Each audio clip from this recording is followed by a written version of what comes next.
반갑습니다. 송주준입니다. 선거가 이제 코앞으로 다가옴에 따라 정말 진짜 민주당 쪽에 있는 사람들, 정확한 표현으로는 민주당에 기생하고 있는 사람들이 몸부림을 치고 있는 것 같은데요. 이재명이가 어떤 식으로 몸부림치고 있는지야 말해서 뭐 하겠습니까? 허구한 날 진짜 막말을 하고 진짜 입에 담을 수도 없는 얘기를 쏟아내고 있는 중이고요.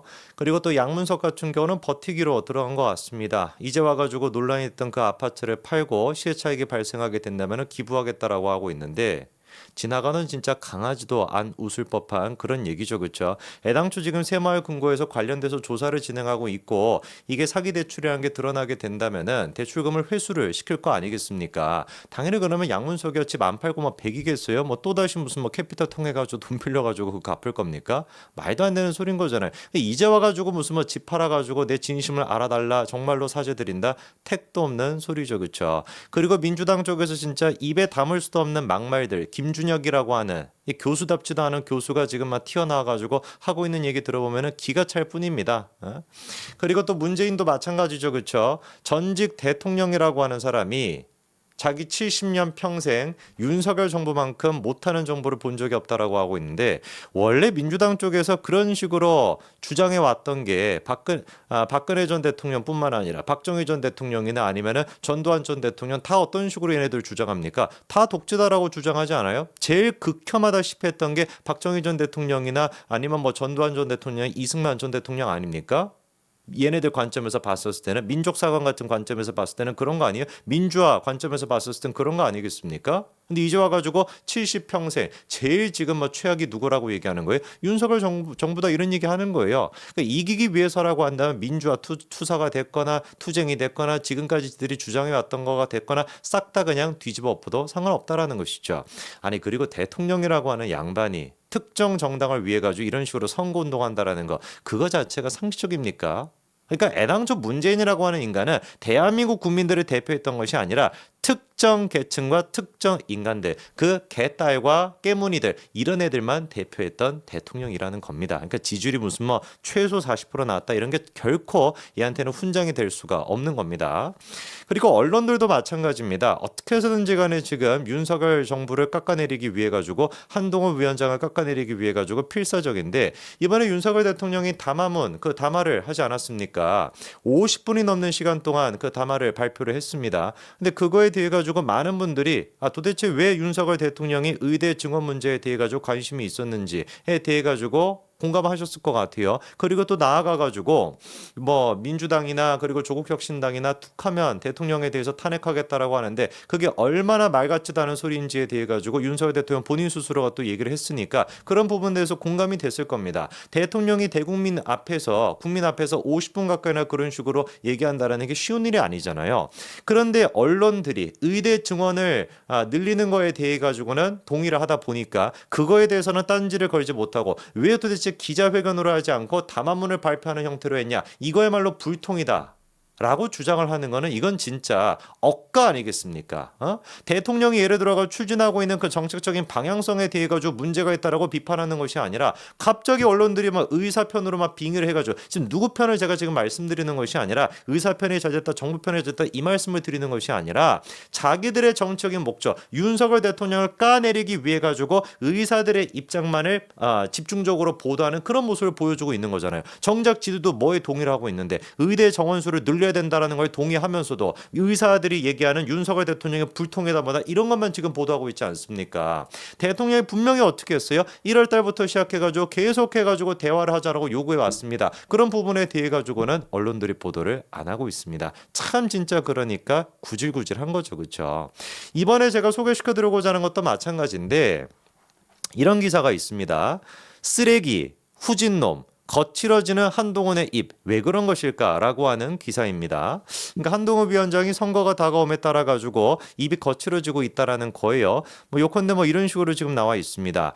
지지층을 결집해 투표장으로 불러내기 위한 의도다라는 해석도 있지만 조급함의 반영이자 위험 수위로 가고 있다라는 분석도 나온다.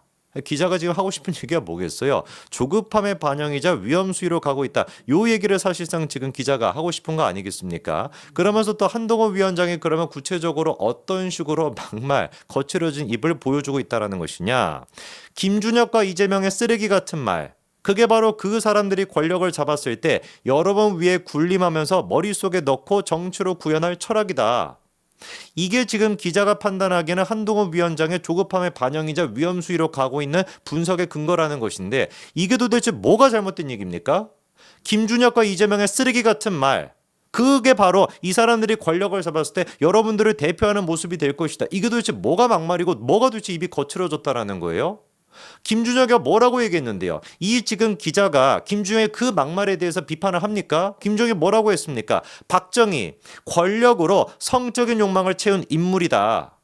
무슨 뭐 위안부 뭐 그런 거랑 무슨 뭐 성적인 관계를 맺었을 것이다. 최태원 목사가 무슨 뭐 그런 어떤 뭐 성적인 입에 담기도 싫은 그런 저질스러운 얘기를 쏟아냈던 게 김준혁인데 그 김준혁에 대해서 비판할 시간도 지금 없는 판에 김준혁의 말이 쓰레기 같은 말이다라는 것이 한동훈 위원장의 거칠은 입이다라고 이게 지적하는 게 말이나 되냐고요. 이게 지금 기자입니까? 민주당 기관지 역할이나 하고 앉아있는 것이지. 김준혁이 또 뭐라고 했습니까? 김한란 이화여대 초대 총장이죠. 김한란 이대생을 미군의 성적인 상납으로 했다.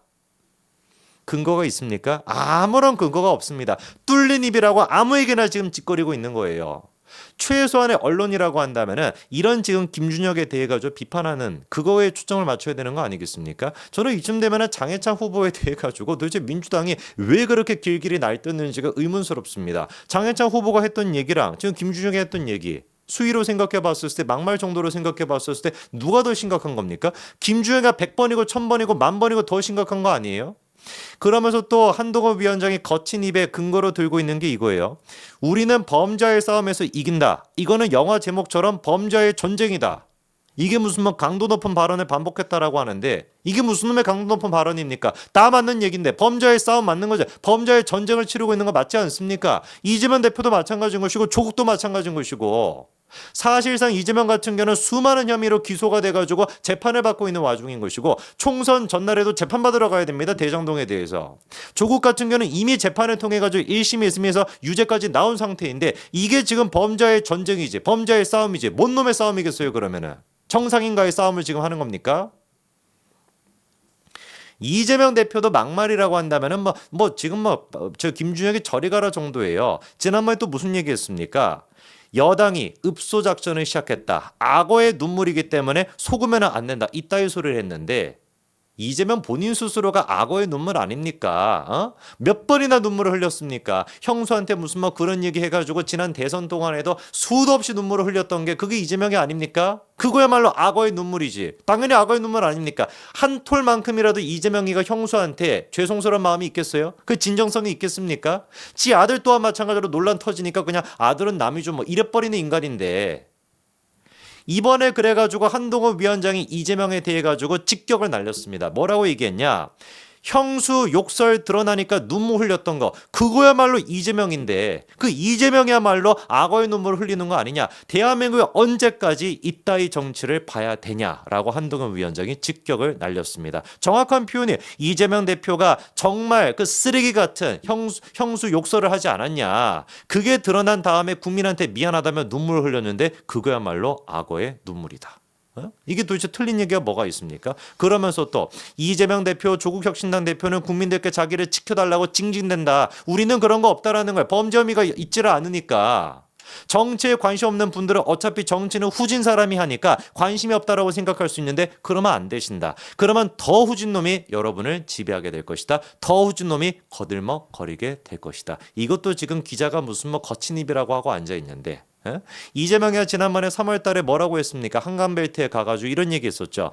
정치에 무관심하면은 저질 인간에게 지배당한다. 후진 인간이라고 얘기하는 거랑 저질 인간이라는 얘기하는 거랑 도대체 최소한 기자라고 한다면 같은 잣대라도 들이밀어야 되는 거 아니겠어요?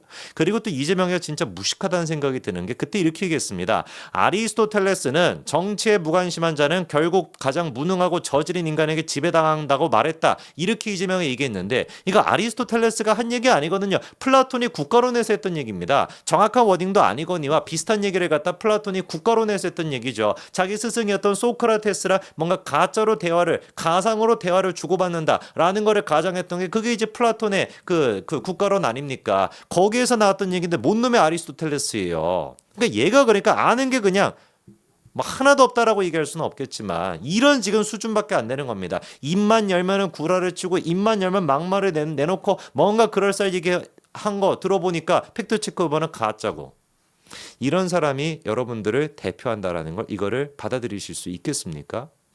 이재명 대표는 정치를 하실 게 아니라 자기 가정부터 똑바로 돌보시길 바랍니다. 그게 최소한 제가 봤을 때 대한민국 국민에 대한 예입니다. 형수 문제에 대해 가지고 그렇게나 논란이 많았던 인간이 이제 와가지고 무슨 뭐 폐륜이다, 뭐 악어의 눈물이다 그런 얘기할 자신이 그런 어떤 자격이 됩니까? 부끄러운 줄 아시기 바랍니다. 여기까지 말씀드리겠습니다. 감사합니다.